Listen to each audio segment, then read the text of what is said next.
우리는 보통 세상이 이미 정해진 질서 속에서 흘러간다고 생각합니다. 아침이 오고 일상을 살고 사회의 규칙 안에서 움직이며 역사는 조금씩 진보하거나 반복된다고 말이죠. 하지만 알랭 바디우는 존재와 사건에서 아주 도발적인 질문을 던집니다. 정말로 세계는 그렇게 안정적인가? 그리고 그는 말합니다. 우리가 세계라고 부르는 이 질서의 바닥에는 사실 아무런 의미도 없는 존재의 층이 깔려 있고, 진짜 변화는 그 질서 밖에서 갑자기 터져 나오는 사건에서 시작된다고 말입니다. 바디우에게 존재란 우리가 흔히 떠올리는 있음이 아닙니다. 존재는 의미도 목적도 없이 그저 흩어져 있는 것들의 집합이고, 그는 이를 설명하기 위해 철학체계, 수학, 그 중에서도 집합론을 끌어옵니다. 세상은 하나의 단단한 전체가 아니라 수없이 많은 것들의 모임이고, 그 모임은 언제나 완전히 정리될 수 없다는 것이죠. 그래서 바디우는 말합니다. 세계는 늘 계산 가능해 보이지만 사실 완전히 포착되지 않는 무언가를 품고 있다고요. 그런데 여기까지 들으면 솔직히 재미가 없습니다. 바디우의 진짜 이야기는 여기서부터 시작됩니다. 그는 이 안정적인 존재의 질서를 한순간에 뒤흔드는 것이 있다고 말하는데, 그것이 바로 사건입니다.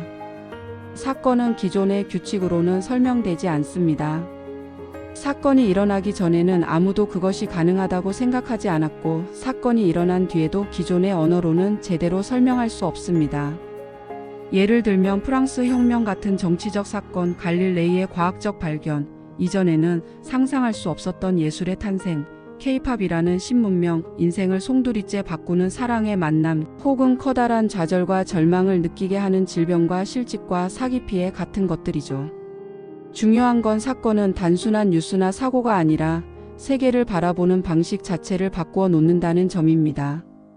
사건이 일어나면 이전까지 당연했던 것들이 더 이상 당연하지 않게 됩니다. 하지만 바디우는 여기서 멈추지 않습니다. 사건이 일어났다고 해서 자동으로 세상이 바뀌는 것은 아니기 때문입니다. 사건은 아주 연약합니다. 금방 잊히고 부정당하고 그건 별일 아니었어라는 말 속에서 사라질 수 있습니다. 그래서 바디우는 주체라는 개념을 새롭게 정의합니다. 주체는 원래부터 존재하는 인간의 본질이 아니라 사건에 충실하겠다고 결단하는 순간 탄생합니다. 다시 말해 사건을 끝까지 믿고 밀고 나가는 사람이 바로 주체입니다.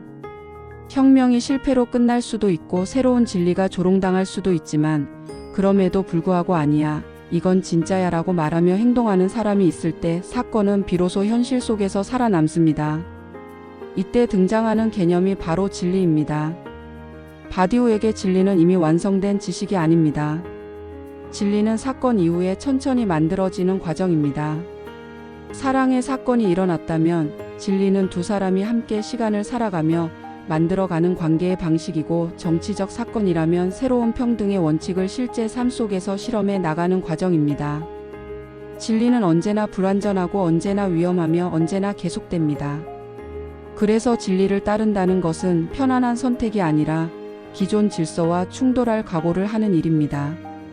존재와 사건이 흥미로운 이유는 이 철학이 매우 추상적인 이야기를 하면서도 동시에 우리의 삶과 아주 가깝게 맞닿아 있기 때문입니다.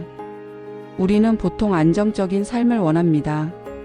예측 가능하고 계산 가능하고 실패하지 않는 선택을 하고 싶어 하죠. 하지만 바디우는 말합니다. 진짜 삶은 그런 안전한 계산 속에서 나오지 않는다고요. 진짜 변화는 언제나 예상 밖에서 설명할 수 없는 방식으로 사건처럼 찾아옵니다. 그리고 그 사건 앞에서 우리는 선택해야 합니다. 아무 일도 없었던 것처럼 돌아갈 것인가, 아니면 불확실함을 감수하고 새로운 길을 걸을 것인가. 결국 존재와 사건은 이렇게 말하는 책입니다. 세계는 고정된 것이 아니며 우리는 단순히 주어진 질서에 순응하는 존재가 아니라 사건에 응답함으로써 새로운 진리를 만들어 갈 수 있는 존재라는 것. 이 철학은 우리에게 거창한 영웅이 되라고 요구하지 않습니다. 다만 묻습니다. 당신의 삶에서 당신의 세계를 조금이라도 다르게 만들 수 있는 사건이 이미 지나가지는 않았는지, 그리고 만약 그렇다면 당신은 그 사건에 얼마나 충실했는지 말이죠. 이 질문이 계속 마음에 남는다면 어쩌면 바디우가 말한 사건은 이미 당신 곁에서 조용히 시작되고 있는지도 모릅니다. 이 영상이 도움이 되셨다면 구독과 좋아요 부탁드릴게요. 감사합니다.